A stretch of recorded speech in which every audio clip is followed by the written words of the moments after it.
A gente teve um problema aí na gravação, e agora a gente tá continuando, tá? E já aproveita, se inscreve e compartilha esse vídeo com alguém. Então, Mateus, bem Mateus, na Bíblia tá escrito que a gente tem que buscar o reino de Deus, né? O que seria esse buscar? Sim, buscar o reino de Deus. O que não seria esse buscar?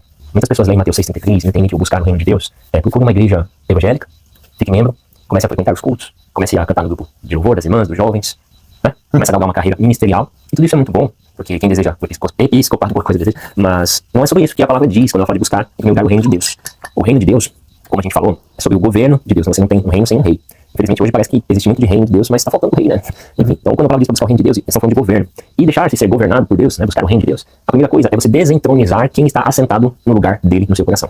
Uns têm a lascívia, outros têm a ira, outros têm a ganância, outros têm a vaidade e tantos outros pecados. E a principal, porque é artigo singular feminino, né? É a personagem. Apesar de a gente falar o personagem, mas o certo é a personagem. A principal personagem que comumente está sentado no coração de todos nós é o eu. O egocentrismo é você. Então Jesus fala, né, quem quiser vir após mim, negue-se a si mesmo. Então para buscar o reino de Deus, a primeira coisa que você tem que fazer é parar de correr atrás das suas coisas, da sua vida, da sua vontade, do seu desejo. Esse é o primeiro passo para buscar, de fato, o reino de Deus e a sua justiça. Porque é a justiça dele, não a sua. Ah, mas eu faço tudo certinho, você está fazendo tudo certinho, mas baseado na tua justiça. Não na justiça dele, é sua. Não é a sua justiça, não é a minha justiça, ou a justiça da minha denominação, a justiça do meu pastor, da minha pastora. É a justiça dele. E a justiça dele, Mateus 25, deixa bem claro que, apesar de congregar é importante e deve ser feito isso, a justiça dele é: tive fome e não deste de comer. Tive frio, não me cobriste. Tive doente, não me visitaste. Estava preso, não fui me visitar. Ah, mas Senhor, em teu nome expulsamos demônios. Pregamos, ganhamos até vidas para Jesus. Em teu nome eu toquei, eu cantei, eu participei da festividade dos jovens, das irmãs, do grupo dos varões. E aí vai. Ele fala: apartai de mim, vós que praticam a iniquidade. Que podem até fazer coisas certas aos olhos externos, mas com a intenção errada do lado de dentro. Então o reino de Deus, como a gente começou o vídeo anterior, está baseado naquilo que está do lado de dentro, né? Não é comida, né? Mas é paz, é alegria no espírito. Então tem a ver com o que está do nosso lado de dentro. Tem a ver com o governo de Deus de dentro para fora. É de dentro para fora que o reino vai crescendo, e é que nem um cálice que ele vai chegar ao ponto de transbordar e as pessoas vão evidenciar isso. E aí o teu exemplo, a tua conduta, né? Você vai ser a carta viva lida pelos homens. Ele vai ser como um espelho refletindo a glória de Deus através das suas atitudes, das suas ações, de quem você é, não dos rituais, liturgias que você pratica e bate com facultativo. Seria mais ou menos por aí, Vitor. Tem algo que eu queria compartilhar. Esse segundo take, essa emenda que a gente está fazendo aqui, né? Do vídeo anterior que deu um probleminha, com certeza mais curto, que é só um complemento. Será que é igual? Será que é a mesma coisa? Reino de Deus e reino dos céus? Parece que sim, né? Será? Pode ser que sim, pode ser que não. Eu tive um entendimento que eu queria compartilhar com você, que está aqui no Evangelho, né? De Jesus relatado pelo Xará Mateus. Livro de Mateus, no capítulo 13, ele vai falar de algumas parábolas. Tem a parábola do semeador, a parábola do trigo e do joio e a parábola do grão de mostarda e do fermento. Depois ele vem também com explicações e tal. Mas tem algo muito interessante aqui. Vamos começar de trás para frente. Nessa terceira parábola do grão de mostarda, Jesus fala assim, né? Mateus 13, 23. Outra parábola ali, ele disse: o reino dos céus é semelhante ao fermento que uma mulher toma e introduz em 3 medidas de farinha, até que tudo esteja levedado. Tudo isso disse Jesus por parábolas à multidão, e nada lhes falava lhes falava sem parábolas. Para que se cumprisse o que fora dito pelo profeta que disse: abrirei em parábolas a boca, publicarei coisas ocultas desde a criação do mundo. Por que eu tô começando de trás para frente? Porque se a gente entende qual foi o objetivo dessas 3 parábolas, a razão delas, a gente vai entender melhor lá no início. Foi profetizado pelo profeta Isaías que o Messias publicaria as coisas ocultas desde a criação do mundo. Então se ele está com essas parábolas publicando as coisas ocultas desde a criação do mundo, tem uma aplicação que podemos fazer para a igreja atual, para os dias atuais, mas talvez seja uma publicação que Jesus está fazendo aqui de coisas de fato ocultas desde a criação do mundo. Então não tinha igreja constituída ainda, né? Desde a criação do mundo. Então talvez seja algo que começou ainda no céu. Começou antes ainda da formação do homem, quando anjos começaram a debater sobre a meritocracia do Filho, do Cristo herdar o reino da parte de Deus. Por isso ele chama o capítulo todo de reino dos céus. Por que ele não usa reino de Deus? Essas 3 parábolas ele usa reino dos céus. Isso eu fiquei enganando. Por que será? Aí quando eu li aqui no 34, publicar coisas ocultas desde a criação do mundo, e aí você conecta com o reino dos céus, ele deixa bem claro, eu tô falando mesmo que não é para poucos entenderem. Não há vanglória em afirmar isso, mas de fato realmente existe um mistério que vai além dessa aplicação natural do campo da terra aqui, da vida da humanidade, da igreja. Talvez seja algo que excede. Então quando a gente lê lá no Mateus 13, agora no versículo 4, né, vai começar pela parábola do semeador, ele diz assim: e quando semeava, uma parte das sementes caiu ao pé do caminho, e vieram aves e comeram, né? Certo? Então caiu ao pé do caminho, e vieram as aves e comeram. Aí, a gente tem aqui essa primeira das 3 parábolas. Aí você tem a terceira, depois a gente volta pra segunda. Me acompanha no raciocínio, tá? Senão você não vai conectar os pontos. Ele vai falar do grão de mostarda. Ele vai falar que o grão de mostarda, no reino dos céus, é semelhante a um grão de mostarda que um homem pegando dele semeou no seu campo, e o qual realmente é menor de todas as sementes, mas que sempre é a maior das plantas, e faz uma árvore de sorte que vem as aves do céu e se aninham nos seus ramos. Então o grão de mostarda é pequeno, mas ele cresce, e as aves do céu vêm e se aninham nos seus ramos. Aí no 3 lá na primeira, do semeador, falam que o grão do semeador cai ao pé do caminho e vieram as aves e comeu. Então as aves se aninham no topo da árvore de mostarda, e na do semeador, as aves vêm e comem. Quando a gente lê aqui que as aves vêm se aninham, a gente tem a aplicação natural, se você lê isoladamente, sem contextualizar tudo, de que, poxa, que coisa boa, né? A árvore cresceu tanto, ficou tão grande, e aí os passarinhos vieram fazer seus ninhos nela, que coisa legal. Mas as aves, veja que a ave é citada nas 3, eu só li a última primeira. Aqui as aves se aninham, só que as mesmas aves, na primeira parábola, elas vêm para comer a semente, que está no pé do caminho. E aí a gente mata a charada na segunda parte aqui, do final, tá? Mais pro final da primeira parábola, do versículo 19, Mateus 13, 19, vai dizer: ouvindo alguém a palavra do reino e não a entendendo, vem o maligno e arrebata o que foi semeado no seu coração. Este é o que foi semeado ao pé do caminho. Então a ave vem ao pé do caminho para comer a semente. O grão de mostarda cresce tanto, é uma semente pequena, mas cresce demais ao ponto de até as aves do céu virem para arrebanhar. E aqui vai falar que é o maligno que vem arrebatar a semente e foi semeado ao pé do caminho. Então essas aves não são coisas boas. Essas aves elas se assemelham ao maligno e elas vêm para comer a semente, ou ela vem para se infiltrar dentro do reino. No topo. No topo do reino. E o que a gente vê hoje, né? Deus me proteja. Será que não tem algumas aves infiltradas no grão de mostarda? Festivais.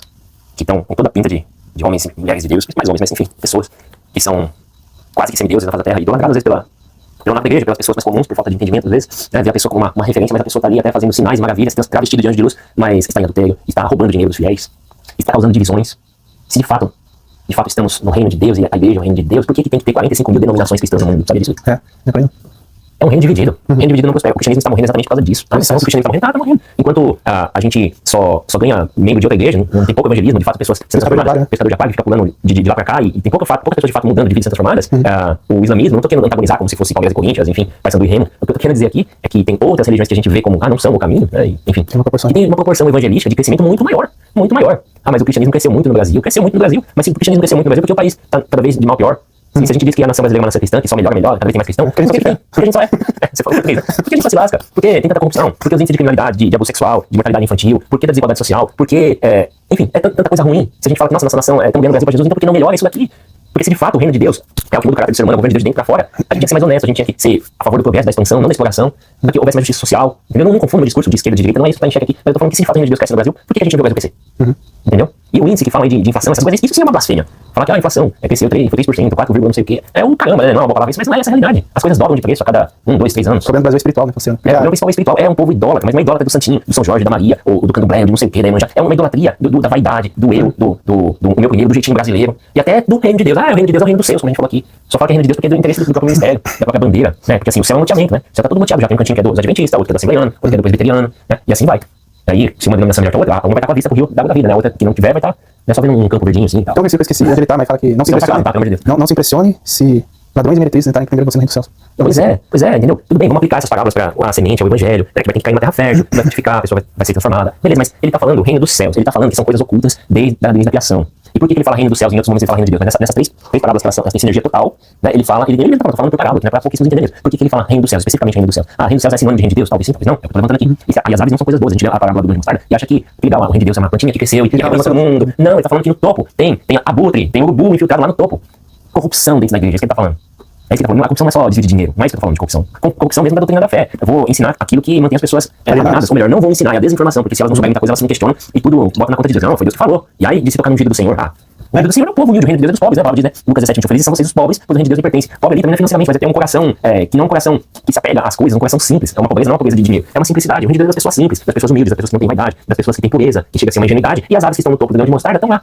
Eu acho que é Apocalipse comendo da carniça. Que fala que o pior dos demônios é o falso profeta, que você vai enganar até os escolhidos, alguma coisa assim. Fala que, né, se possível, o nome da iniquidade, se possível fora, né, enganaria até os próprios escolhidos. Então, assim, se você é um escolhido de Deus, entenda com misericórdia aquilo que você fala. Não é uma vaidade. Mas talvez Deus esteja nos usando aqui exatamente para você não ser um escolhido enganado. Para trazer uma claridade para você. Entendeu? A gente tem que estar em uma igreja bíblica. Cada dia mais difícil. Mas não é um convite para você não estar em uma igreja. E jamais é um convite incentivando também a abrir mais um CNPJ, mais uma placa, mais uma denominação. A gente não precisa de mais CNPJs e mais catedrais. A gente precisa de transformação de reino do reino de Deus de dentro para fora. E no final dos tempos, a coisa vai apertar de um jeito que vão começar a fechar todas as instituições religiosas praticamente. Porque o homem, a religião só traz guerra, só traz confusão. E isso aí é tudo ainda uma roupagem atrás dos motivos reais dessas guerras que um dia a gente fala sobre isso. E tem a ver, tudo não entendo com o espírito. Existe uma luta entre quem vai governar a terra. Esse é o fato. A gente sabe que o inimigo foi expulso, Apocalipse 12, dos céus, e ele caiu para onde, Vitor? Miguel e seus anjos lutam com Satanás, e ele é expulso e cai para a terra em grande ira, sabendo que pouco tempo lhe resta. Entendeu? Então, assim, ele está tentando reunir o seu exército, ele está, e vai saber também se não tem mais partidos de oposição do próprio reino do maligno. Porque é coisa ruim. Entendeu? Então, assim, o dono da terra, o rei verdadeiro, ele está voltando. Ele está voltando. E quando ele chegar, como diz a expressão popular, ele vai botar ordem no barraco. Então, eles estão apressados e tentando usufruir, aproveitar o máximo de tempo que eles têm, né? E de alguma forma tentar incitar uma nova rebelião.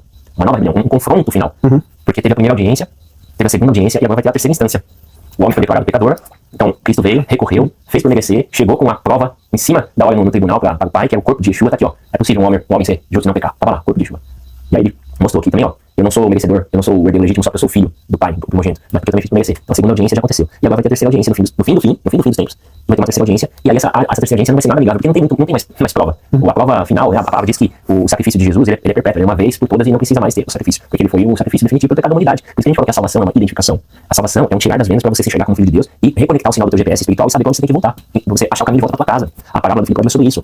A salvação chegou pro filho pródigo quando ele lembrou que na casa do pai dele, né, mesmo um servo, Peguei mais alimento, peguei mais dignidade do que ficava comendo a bola dos corpos. Ele se lembrou disso, ele lembrou o caminho de volta, ele voltou. E quando ele voltou, o pai dele estava esperando. Então a salvação é isso. A salvação é nós, que somos seres humanos, lembrarmos que somos criados mais de semelhança de Deus, que a partícula divina faz parte de quem nós somos, essa essência tricotômica, corpo, alma e espírito, e por meio de tudo nós somos um espírito derivado do Pai dos espíritos, de onde procede toda a luz, e a gente encontra essa rota de retorno, esse caminho de retorno. É sobre isso. Deus ama o mundo de tal maneira para que todo aquele que nele crê. Então a salvação é para todos que conseguirem enxergar. A pessoa precisa enxergar. Não é ela que, não é uma coisa que a gente às vezes fala, né? As pessoas imaginam que é só levantar a mão e ir pra frente. Isso é um protocolo, isso é uma coisa que acontece liturgicamente, mas o que precisa mesmo é a correção de rota, porque a pessoa pode estar até no caminho certo, mas na direção errada. Que é o que quando a gente fala que a pessoa está dentro da igreja, mas não é a igreja. Ela está no caminho certo, mas na direção errada. Está ouvindo falar de Jesus, mas ela só quer aceitar Jesus, não os ensinamentos de Jesus. E foi profetizado que pelo seu conhecimento, muitos traria para a salvação. Então esse desbloquear de entendimento é transformado pela renovação do nosso entendimento. Esse famoso de Jesus. É isso, é o caminho do retorno. E o reino de Deus faz parte de ir e anunciar o evangelho a toda boa criatura. Olha, você é um filho de Deus, você é uma pessoa criada à imagem e semelhança do Criador. Você não precisa viver desse jeito, você tem uma casa pra tu voltar. E assim, eu tô indo pra lá, vem comigo. Não é deixar a pessoa abandonada no meio do caminho também. Não é uma excursão também que você tá lá dentro do ônibus e você fica, vem pra cá, entra pra cá. Não, você desce, pega uma pessoa e coloca ela sentada lá junto com você no ônibus. Então, é isso. Precisamos trazer a luz das escrituras e pegar esse tipo de boas novas de evangelho. E não, se você não fizer exatamente tudo aqui no ponto e na vírgula, você tá fora, hein? Não, você é um filho, entendeu? O pai ama todos os filhos dele. E você, quando você encontrar o caminho de volta, no decorrer da jornada, você vai melhorando, é um processo natural. Você não precisa preencher todos os critérios, saber toda a matéria pra você receber assim, um diploma do dia pra noite. Não, você entra numa faculdade sem saber nada. Você vai cursando, né? O próprio cursar, né? Então você vai cursar o caminho. Conforme você cursa, você vai aprendendo. Mas assim, você vai fazer um curso, você não vai estar sabendo tudo. Não, conforme tu vai cursando, quanto mais perto do final do curso, mais conhecimento tu adquire pra você ser aprovado. E a intenção do professor é aprovar, não é reprovar. E assim, Deus não dá a nota apenas por causa de uma questão. É uma média. É uma média, você tem que passar na média. E mesmo essa média, não é também mérito nosso, mas é o trabalho do Espírito de Deus, essa essência divina dentro de nós, que nos ajuda a melhorar e acertar aos poucos. Então leva essa palavra de esperança pro teu coração, que essa mensagem do reino transforme, esclareça, ilumine o teu entendimento, e cuidado com as aves. Com os urubus. E você que é um líder, que é uma pessoa que tem uma função na sua igreja, ou até mesmo se é um pastor de um ministério, alguma coisa assim, permita-me falar. Você tem que ser um pardal que encontra a casa, né? Ou uma andorinha que faz um ninho para si. Não seja uma desses urubus, dessas aves do céu, que se acoplam e se amontoam no topo do grão de mostarda. Né? Porque o urubu fica lá em cima, ele fica só rodeando, esperando ali o animal morrer, ficar podre, para ir lá e comer a carcaça dele. Seja você o alimento para os fiéis, para as pessoas que veem você como uma referência. E não se alimente deles. Se arrependa, mude. Vamos tentar unir, vamos tentar, sabe? Nós precisamos parar com a divisão. E seja humilde para falar, poxa, será que eu entendi certo? Será que eu tô pegando certo? Eu mesmo, um dia a gente vai falar disso. Eu já mudei de entendimento sobre alguns assuntos como céu, inferno, trindade, Espírito Santo e tanta coisa que, se você acompanhar nosso canal, seguir aqui, se inscrever, vai conhecer todas as minhas loucuras. E tem misericórdia. Maratona do vídeo aí. Tem misericórdia delas. Mas assim, é um processo de aprendizado contínuo. Não seja assim, não aprendi assim, pronto, acabou e não quero mudar. E assim é somente um lado. Uma mente que se abre para ideias novas nunca mais volta ao tamanho original, né? Então, seja lavado pela palavra. A lavagem da regeneração da alma, ela se dá com o estudo da palavra, sabe? E de fazer discípulos. Discípulo, até onde eu sei, tem a ver com escola, tem a ver com ensinamento. E o que menos se faz hoje dentro das igrejas. E não vou falar só evangélica, não, vou falar de uma forma mais ampla, né? De tudo quanto é coisa que se diz. Vou falar de cristianismo, que se encaixa, não, faz parte, não sei, isso não é freestyle, beleza?